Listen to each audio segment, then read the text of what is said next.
aktivitas dan pelayanan Anda melalui renungan pagi Pulang ke Rumah, dituliskan oleh Ellen G. White bersama Pendeta Denny Kanejo. Selamat mendengarkan.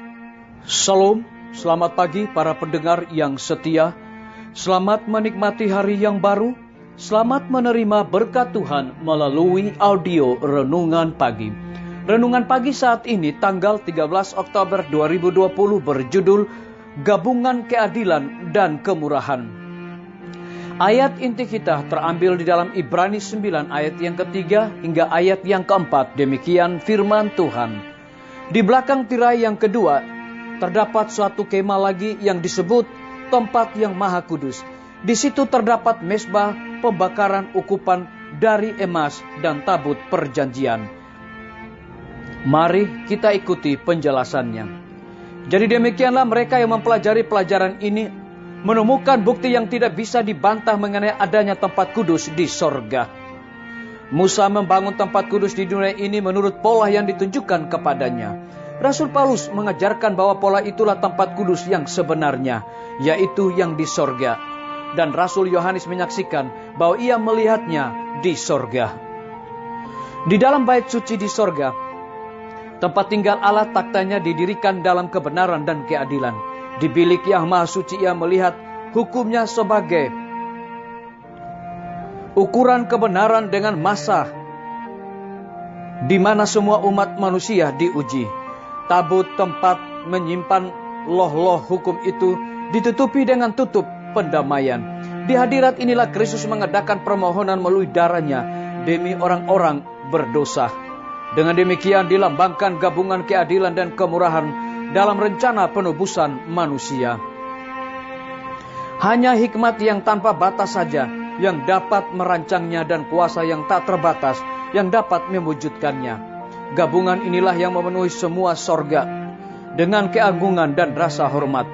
Kerup di tempat kudus duniawi yang memandang dengan rasa hormat ketutup pendamaian itu melambangkan perhatian seluruh sorga mengenai pekerjaan penebusan manusia. Inilah rahasia kemurahan yang ingin dilihat oleh malaikat-malaikat, bahwa Allah dapat berlaku adil sementara ia membenarkan orang-orang berdosa yang bertobat dan memperbarui pergaulannya dengan manusia yang sudah jatuh.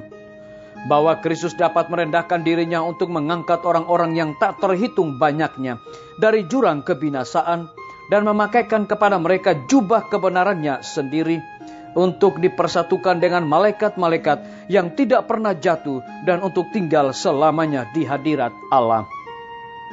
Pekerjaan Kristus sebagai pengantara manusia dinyatakan dalam nubuatan Nabi Sakaria mengenai dia yang bernama Tunas. Nabi itu berkata, "Dialah yang akan mendirikan bait Tuhan, dan dialah yang akan mendapat keanggungan dan duduk memerintah di atas taktanya, takhta Bapaknya. Di sebelah kanannya akan ada imam, ia akan menjadi imam di taktanya, dan permufakatan tentang damai akan ada di antara mereka berdua." Sakaria 6 ayat 13. Dialah yang akan mendirikan bait Tuhan. Oleh pengorbanan dan pengantaraannya, Kristus adalah fondasi dan pembangunan gereja Allah. Rasul Paulus menunjukkan kepadanya sebagai batu penjuru. Di dalam dia tumbuh seluruh bangunan, rapi tersusun, menjadi bait Allah yang kudus di dalam Tuhan. Di dalam dia kamu juga, katanya, turut dibangunkan menjadi tempat kediaman Allah di dalam roh. Dicatat di dalam buku Efesus 2 ayat 20 hingga ayat yang ke-22 dan disalin dari buku Alfa dan Omega jilid 8 halaman 434 dan 435.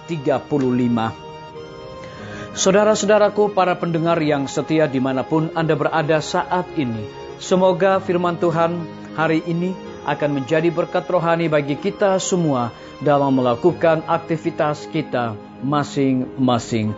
Saya mengajak semua para pendengar yang setia untuk berdoa bersama-sama. Bapa kami yang bersemayam di dalam takhta kerajaan sorga, terima kasih oleh karena kebenaran firman-Mu di pagi hari mengingatkan kembali kepada kami bahwa pekerjaan Kristus sebagai pengantara manusia dinyatakan dalam nubuatan Nabi Sakaria mengenai Dia yang bernama Tuhan. Nabi itu berkata, dialah yang akan mendirikan bait Tuhan. Terpujilah namamu ya Tuhan.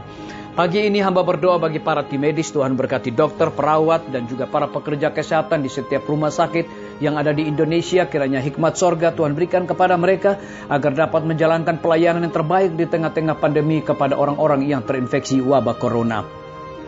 Hamba juga berdoa kiranya Tuhan memberkati pimpinan-pimpinan organisasi gereja Tuhan dari tingkat yang tertinggi sampai kepada jemaat-jemaat, bahkan seluruh gembala jemaat Tuhan urapi dengan kuasa Roh Kudus-Mu agar mereka dapat menjalankan pelayanan mereka kepada umat-umat Tuhan dengan sebaik-baiknya.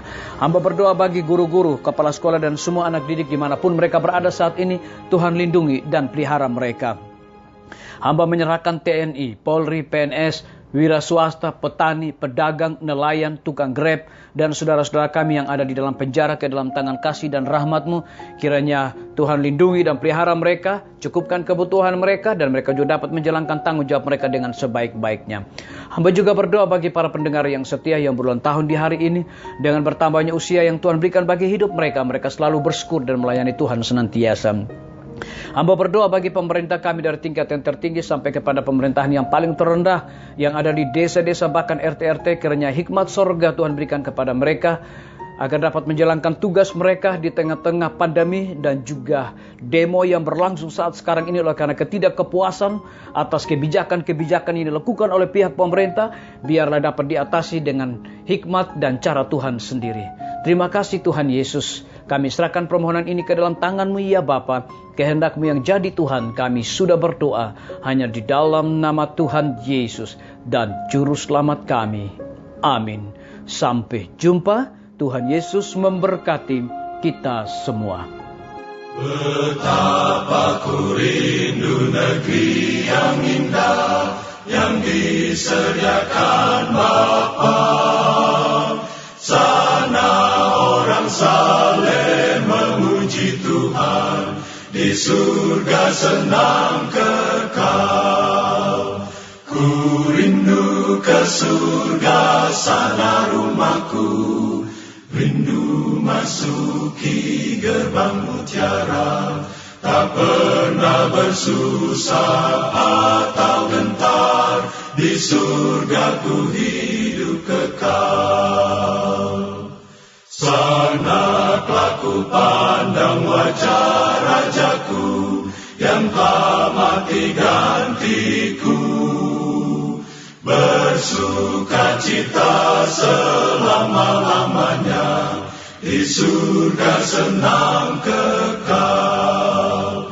Ku rindu ke surga, sana rumahku, rindu masuki gerbang mutiara, tak pernah bersusah atau gentar, di surga ku hidup kekal. Ku rindu ke surga, sana rumahku, rindu masuki gerbang mutiara, tak pernah bersusah atau gentar, di surga ku hidup kekal.